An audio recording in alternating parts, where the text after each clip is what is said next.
Assalamualaikum warahmatullahi wabarakatuh. Perkenalkan, nama saya Denny Nuryadi.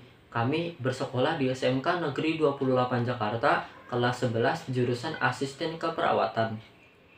Kami di sini ingin mempresentasikan tentang gangguan sistem gastrointestinal pada usus buntu, yaitu appendicitis. Paparan kasus. Nyonya A berusia 30 tahun. Ia sering mengkonsumsi makanan yang dijual di pinggir jalan sehingga tidak terjamin kebersihannya. Karena kesibukannya, ia mengabaikan kesehatannya, terutama ketika ingin membuang air besar. Ia selalu menahannya.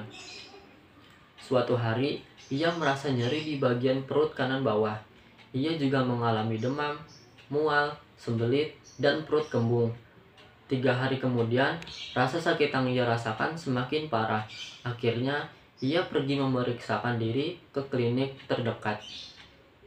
Setelah diperiksa oleh dokter klinik, dia didiagnosis terkena radang usus buntu atau appendicitis, sehingga ia perlu dirujuk ke rumah sakit untuk mendapatkan penanganan lebih lanjut.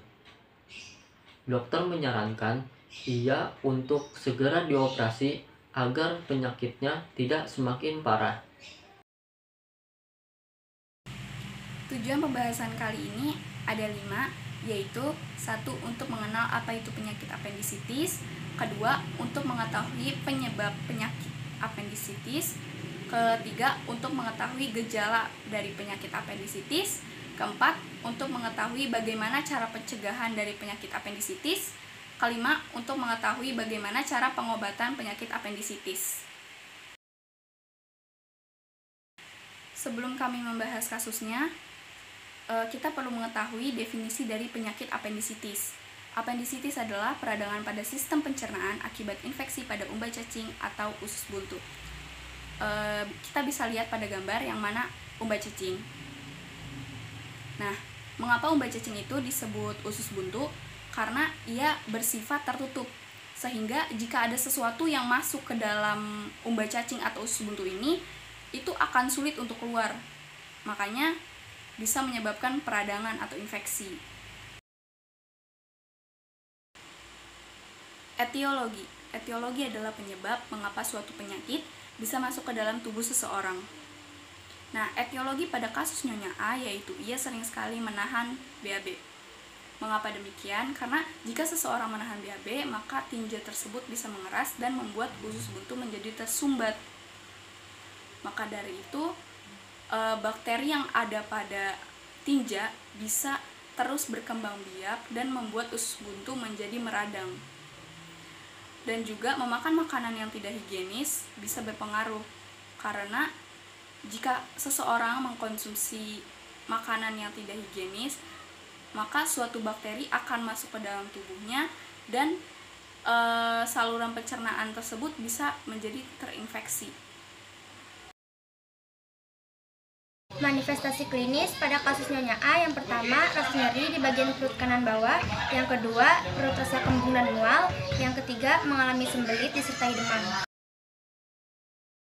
Pemeriksaan fisik. Pemeriksaan fisik yang pertama yaitu keadaan umum yang terdiri dari tinggi badan dan berat badan. Pemeriksaan fisik yang kedua yaitu tanda-tanda vital yang terdiri dari tekanan darah, denyut nadi, frekuensi pernapasan, dan suhu.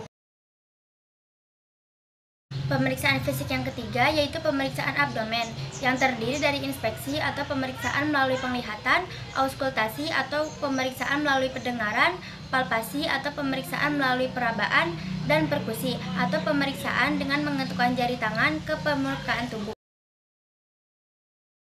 Pemeriksaan diagnostik. Yang pertama, gangguan rasa nyaman. Yang kedua, resiko tinggi terhadap infeksi kuman pada luka insisi post-appendiktomi.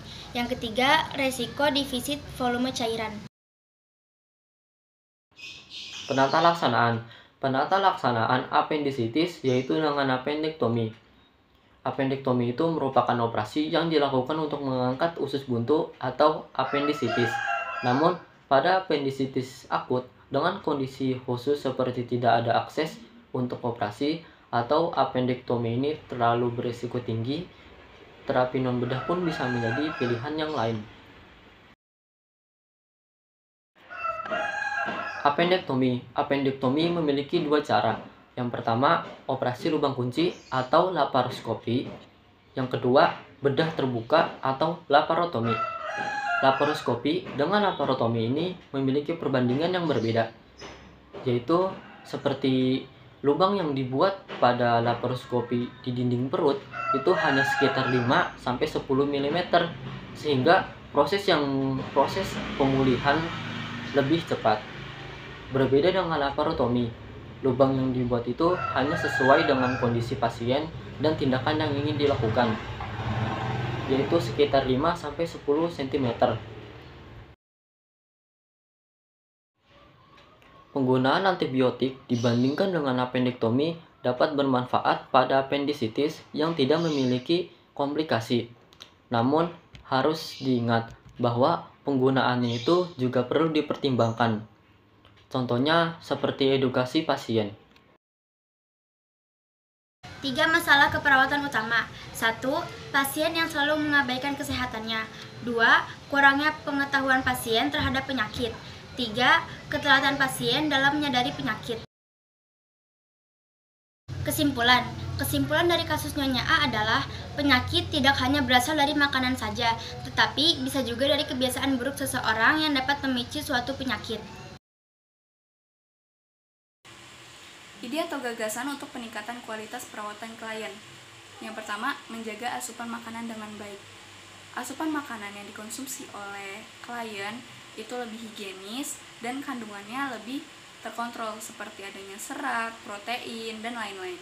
Mengkonsumsi vitamin juga sangat penting bagi tubuh karena vitamin itu berfungsi untuk mencegah datangnya penyakit-penyakit yang lain. Kemudian, mendahulukan kesehatan pribadi dibandingkan pekerjaan. Di saat kita sibuk, jika memang kita ingin membuang air besar atau membuang air kecil, lebih baik segera dibuang karena jika kita menunda-nundanya, maka itu akan menjadi penyakit. Sekian dari presentasi kelompok kami. Semoga apa yang telah kami jelaskan bisa dipahami dan bisa bermanfaat. Terima kasih bagi yang sudah menonton. Mohon maaf apabila ada kekurangan. Wassalamualaikum warahmatullahi wabarakatuh.